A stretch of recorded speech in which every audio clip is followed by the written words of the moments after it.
It is the radio segment that's winking at you. Can you hear it? A little wink.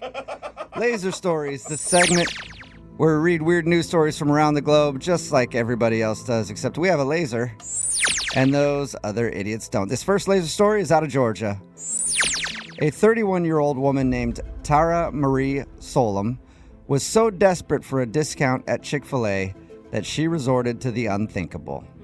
She purchased a fake badge at a dollar store, printed out fake credentials, and then walked into one of the restaurants and impersonated a federal law enforcement officer. Oh my God, that's like a... She really wanted Chick-fil-A. That's like highly illegal, And too. by the time she spent all that time and money getting the... I mean, even though it was $1, like, how much are you saving on Chick-fil-A anyway? At first, she attempted to convince a drive-thru employee that she was a federal agent, but was unsuccessful, so she went inside the restaurant, flashed her dollar store badge at two managers in a bid to persuade them to give her 20% off spicy deluxe sandwiches. Which I didn't know that law enforcement got a That's discount at Chick-fil-A. Yeah. So maybe we all need to switch careers. I didn't either. Yeah. I didn't know that you automatically got a discount. Yeah. I am with the federal government. Yeah. Where's my 20% discount?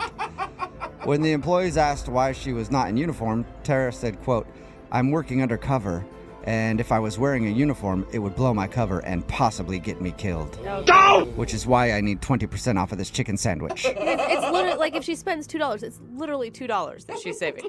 And then, when they still wouldn't give her a discount, Tara wouldn't let it go and even called the chain's corporate offices to complain.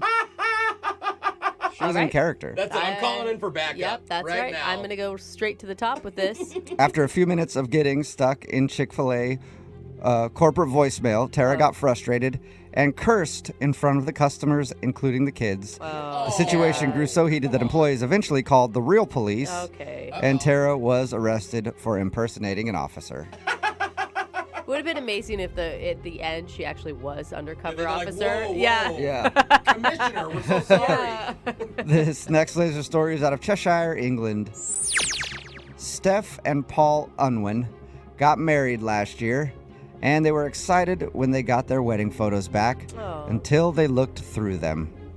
They discovered that their photographer had not captured the key moments from the day. What? He didn't get any pictures of their parents or most of their friends. In fact, there were only 11 photos that even had the bride and groom in them. What the heck? Aren't you Oh supposed to be my thousands? God, I'd be so upset. You can't ever get that back. Instead, he'd mostly photographed two of the bridesmaids' boobs and butts. Oh my God. And the crazy part to me is that he did that and then printed it out and gave it to them? Yeah. Like, here's for your wall. This is a great set. Believe me, you're going to want So they sued him and won an $800 settlement Good. when he didn't show up to court. Probably booked for another gig. Sounds like a busy guy. That was last year, and now recently the couple found out that David is still working as a wedding photographer, so they went public to try to save any other couples who might hire him and ruin their wedding pictures. Yeah. The bride told a local news outlet, "I still can't laugh about it. My entire photo album is full of boobs and butts." Sad. That's what you get when you hire your photographer off Instagram comment. Like, "You're a hot couple. I'd like to take pictures of you." This next laser story is out of Southern California. Last year, Claudia Actly is positive that she and her two daughters saw Bigfoot hanging out in a tree near the edge of her property. Oh. So wait, Bigfoot climbs trees now? I guess so, yeah. You can do all kinds of things. Of course. So what'd she do? Well, she called 911 first, and dispatch told her not to worry. It was probably a bear.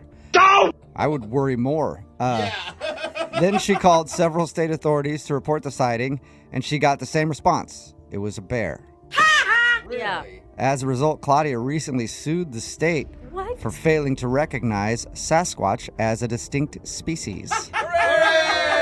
And then the state sued back, failing to realize what a bear is. Among other things, the lawsuit says the state is endangering the public by not recognizing Bigfoot and calls on it to manage this wildlife species and protect its habitat. She's like, good thing we had a unicorn so we could fly off real quick, Right. or that would have been scary. Yeah. She's actually trying to get its habitat protected as well. In the meantime, Claudia leaves fruit snacks out for the beast. Fruit snacks? Wait, Wait, we're supposed to be scared of a beast that eats fruit snacks? I would love to see Bigfoot eating out of a little thing of fruit snacks. Plus, she left a voice-activated book that includes recordings of the words of words like fur and candy, and samples of each of those in an attempt to communicate with Bigfoot. Oh, so she's going to talk to Bigfoot Yeah. now. Okay. This next laser story is out of Tunstall, England. A 26-year-old woman named Abby Porthouse left her house the other day to go grocery shopping, and when she got to the end of the driveway, she was stopped in her tracks. Uh-oh. What did she see? An ambulance parked in front of her house. Oh my God, scary. Apparently, it was responding to an emergency on the street, but Abby didn't care about that. She was so angry, she left a note on it saying, quote, "You have no right to be parked here. What? I could give a blank if the whole street collapsed. Now move your vehicle or else." Oh my God. Okay, you wait. are the worst. So most people would see an ambulance and worry that one of their neighbors or friends Yeah. was in distress. She's worried about a parking spot. Yep. Oh my God. The ambulance service tweeted a picture of the note, and when the cops saw it, they arrested Abby Yeah. for Good. public order offense. Hey! For being a jerk. Authorities say the note was part of it, but Abby also verbally abused the paramedics when they came Oh, back. great. Come on. Yeah. In the end, the judge ruled that emergency services must be able to carry out their roles without fear of abuse, and Abby would do very well with a good dose of jail time, is what they thought. Yeah. Hey, And come it's on, Abby. from England, so they probably did say it like that. You would do very well with a good dose of jail time. However, I'm not going to give that to you because I think that would be harsh. This next laser story is out of Easter headquarters. It seems like the people at Peeps looked at Oreos, where they're cranking out new flavors constantly. There's like 1 billion new flavors now. Yeah. And they said, hey, we should do that too. Uh-oh. I say that because Peeps just announced a bunch of new flavors for Easter. One is sour cherry Peeps, available at grocery stores all over.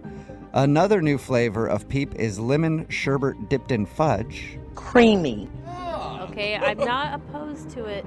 Also orange sherbet dipped in fudge. Ooh. Okay, I'm liking the fudge. Just dipping things in fudge. Yeah, I mean, why not? Those will be sold exclusively at Target. And last but not least, just in time for Easter, pancakes and syrup flavored Peeps. Ew. Wow. Dipped in Come fudge. on. Dipped Yeah, in that's fudge. pretty gross. Those will be available at Kroger stores everywhere. Also, Peeps says they aren't done. They will also throw in 3 mystery flavors as well. Their Okay, no, original okay. Wasn't flavor they is already a mystery flavor? Yeah. So, anyway, if you want some different flavored Peeps, then go for it. Yay. Do you guys like Peeps? No. No. I don't know anybody that They're really gross. likes them, but I know people that eat them all the And time. everyone buys them I mean, they're for in business. Easter. They've been in business forever. So of course It's people buy I it. get Easter's kid- version of candy corn. Totally. Yeah, totally. That's exactly what it is. This guy makes Peeps. There it is, peeping away. That's the sound of a turtle humping a shoe, which means that Laser Stories has come to an end for the day. We'll do it again, same time on Friday.